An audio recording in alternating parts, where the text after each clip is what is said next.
Hey guys, let me get a refreshment real quick and we'll get started for this week on the Texas Fly Fishing Report. Today's refreshment is brought to you by Rahr and Sons, and it's an Oktoberfest. Don't we just love October? Halfway over now, can you believe it? I can't believe it, to tell you the truth. Amazingly fast month. Things are changing for me as far as the time I have to devote to this. I used to be a weekday warrior, now I'll become probably mostly a weekend warrior once again. And I hate that because it gets very crowded on the weekends in North Texas. All right, let's get on with the report, shall we? My name is Shannon. If you've never been here before, I have the Texas Flycaster website, texasflycaster.com. That website has a lot of information and photographs and stories from 11 years, and I've been going back through the YouTube channel, and that's actually been around 10 years now. So I've been on YouTube for 10 years, and back 10 years ago, the cameras and the capabilities were a lot less than they are now. But if you will look through the YouTube channel, Texas Flycaster, you'll find that I'm starting to group these videos into categories. It'll make it a lot easier to look at and also click from one video onto the next. It's a neat little feature, and there's no profit in this at all for me that I can find so far, but I will profit from just your gaining in knowledge from watching these videos. So what I do every so often, on occasion, I will do these Texas fly fishing reports, and what they do is they glean information from regular fishing reports, translate that into fly fishing as best as possible, and I send you on your way. And hopefully, if you check the Instagram feed, you'll find images from people that have listened and acted and sent in photos of fish they've caught. We're out here on the fly bar, which is a bar I built about 10 years ago also.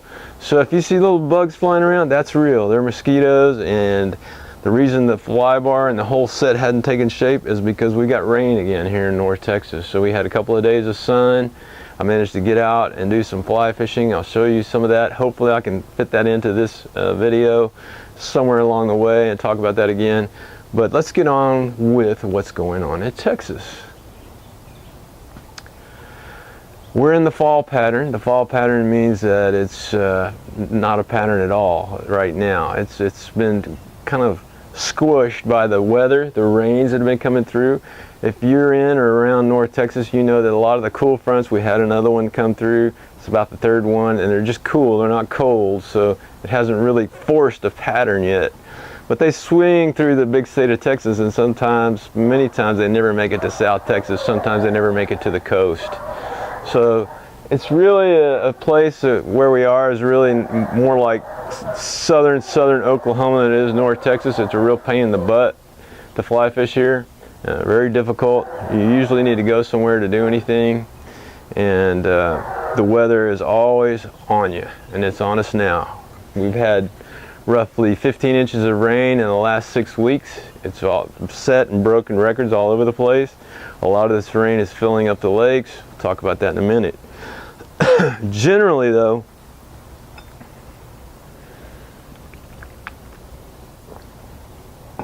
thank you, Mr. October. Generally though,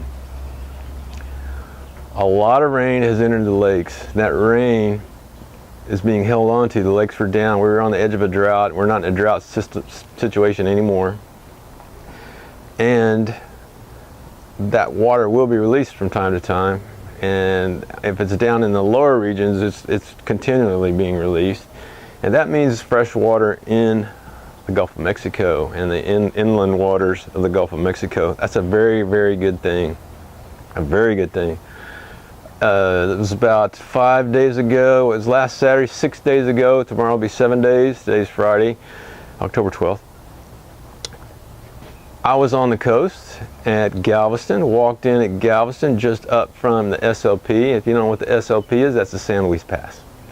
Anyway, walked in there and walked out back there on the bay side, and there was a lot of water. So the water was very high and into the marsh.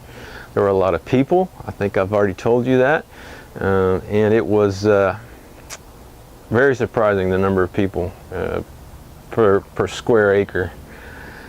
But I did manage to catch one speckled trout on a slick, and the DVDs that I use to learn about that are conventional DVDs. They're really fantastic. Check my website.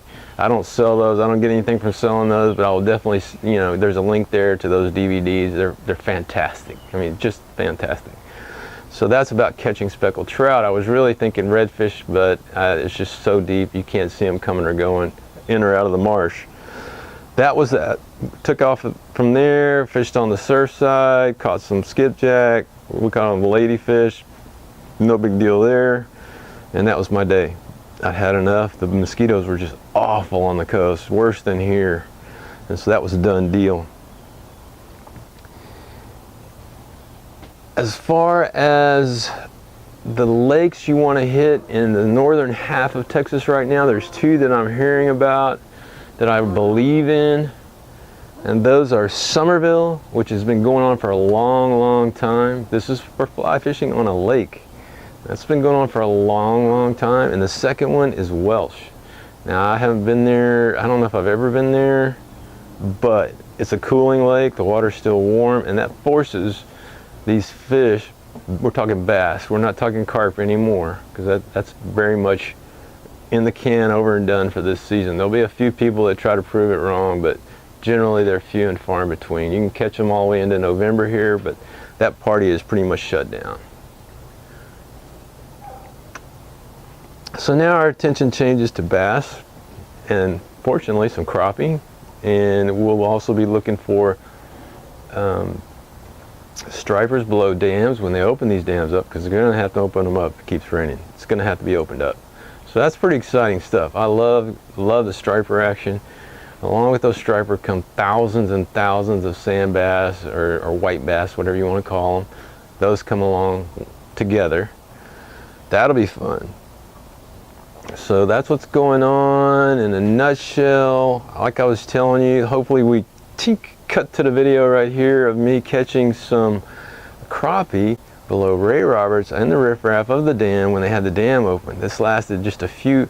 I got there on this past Wednesday, so I went from Galveston right back here and went fishing on Wednesday there and caught crappie sight casting to them. So I could see these fish down there.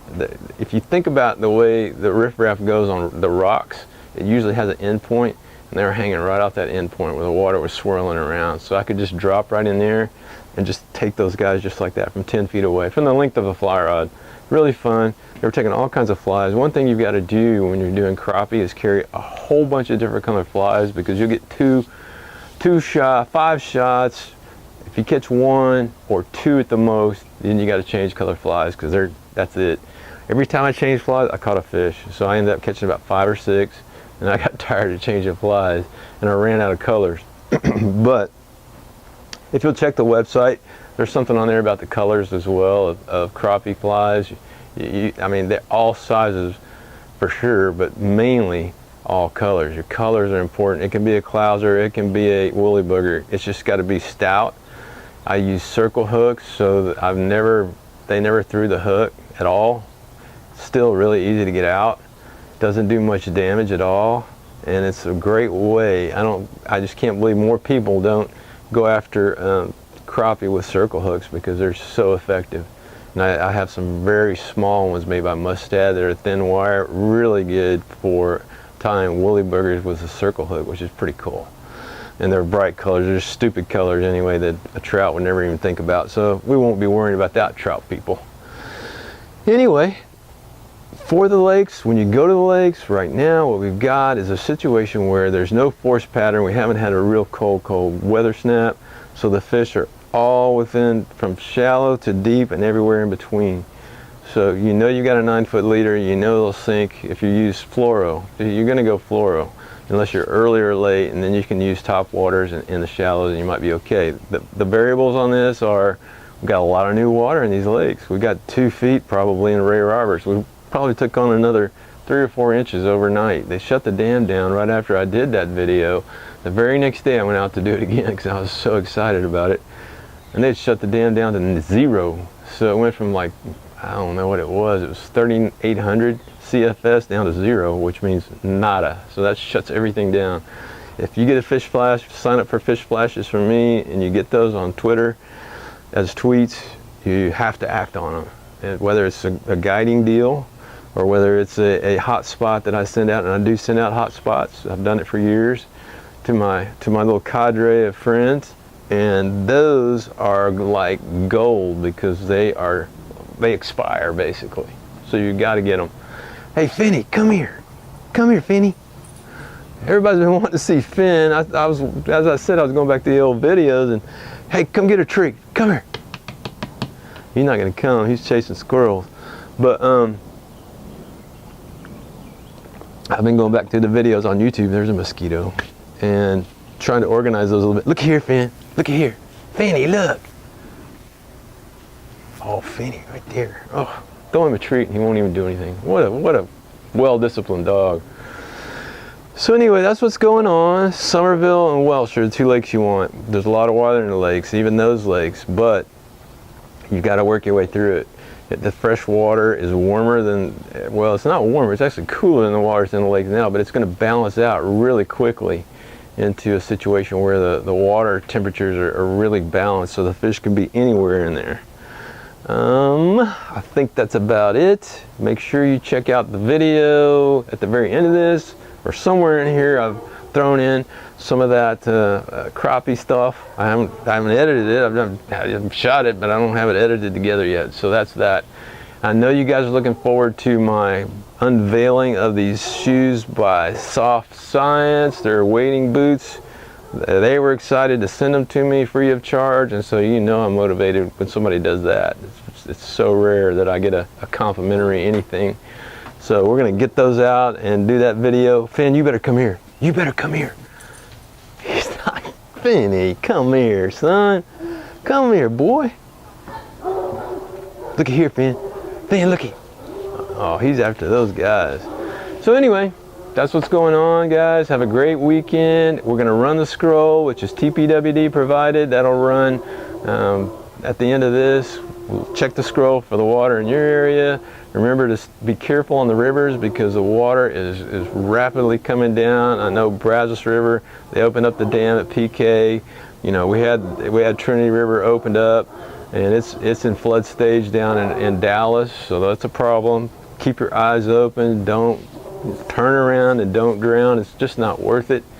And we'll see you next time on the Texas Fly Fishing Report. And please feel free to hit like. Go to www.texasflycaster.com. Comment, add to it, do whatever you want. I'm glad to hear from you. Thanks for watching. Come here. Come over here. Look over here. All right, guys. There's Finn. He's gotten big and ornery. Haven't you, Finny?